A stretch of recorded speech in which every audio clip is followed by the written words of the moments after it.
I had the same reaction as everybody else, it seemed. A couple thousand people at Chuck Noll Field yesterday, and we're all getting wowed. It seemed like one pass after the next.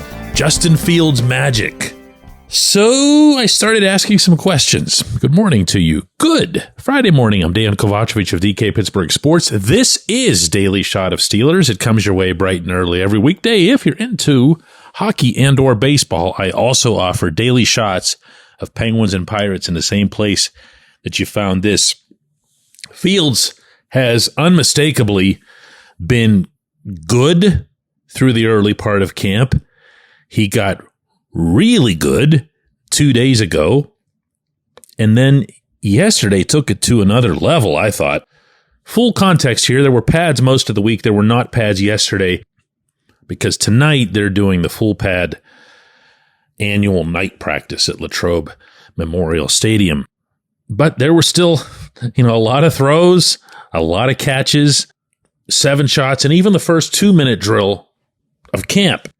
And aside from one interception that I really wouldn't even pin on Fields considering the ball was stripped away from Connor Hayward, the second time that's happened in camp, by the way, not great. The presumed non-pole position backup to Russell Wilson was really, really good. So I did my thing. I started asking questions, people who know, people who are on the inside.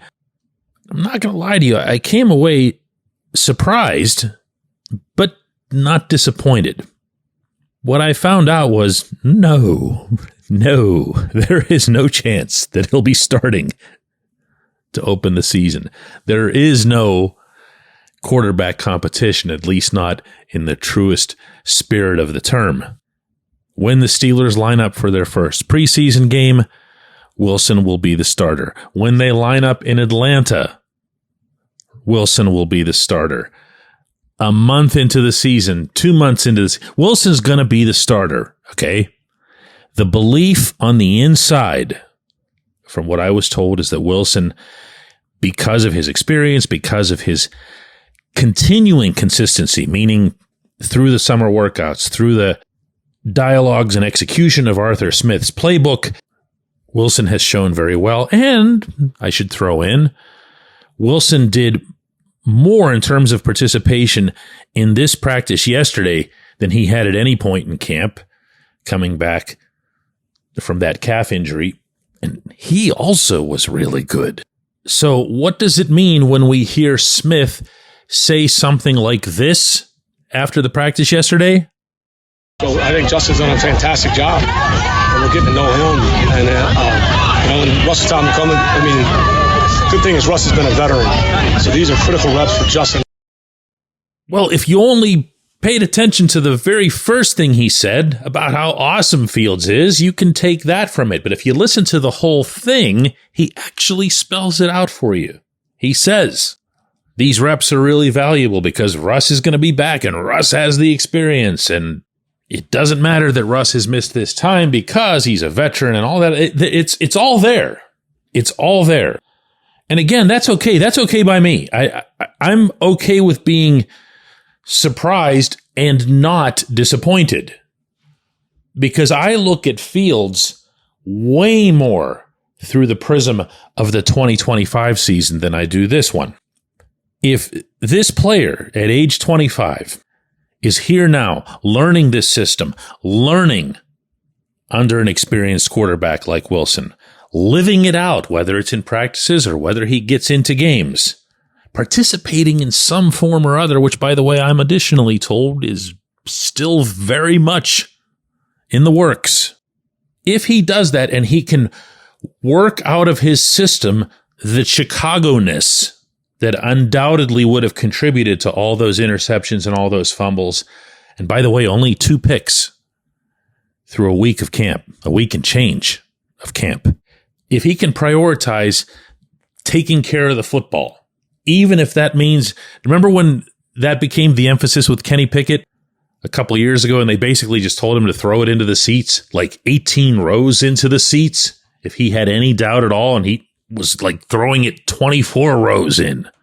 But it worked. He shook off those picks and really didn't fall back into that again. This was in his rookie year.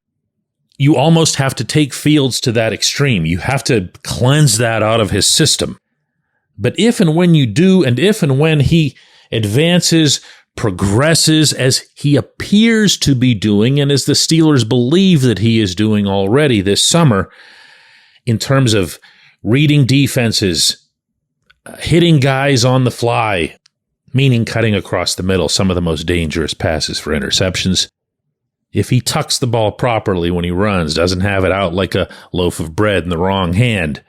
If these things, which should be, I don't have to be, but they should be correctable, are in fact corrected, dude can do some things.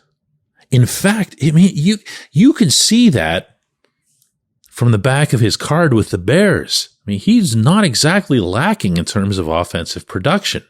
He got his touchdowns through the air. He got his yards through the air. He got everything like that on the ground as well. It's all there except for the mistakes / judgment. So give him a year. Give him a year. Give him some action. Keep him involved. And of course, along the way, base all of this on, not needing him to start because the starter doesn't do well.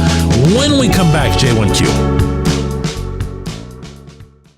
Luxembourg, Garbett, Kelly & George, LGKG is a personal injury law firm in Western Pennsylvania that represents people hurt in car accidents or who need help with workers' comp or medical malpractice. When the attorneys at LGKG make you a promise, they keep it. They've been keeping promises in our region for over 80 years. LGKG's been AV rated, the highest rating a law firm can receive, and they've been designated super lawyers. That's actually a thing for over 15 years. It's a rare combination. LGKG has offices in Cranberry, Newcastle, Beaver Falls, Butler, and Elwood City. Learn more about them by visiting lgkg.com or by calling 888-842-5454. LGKG.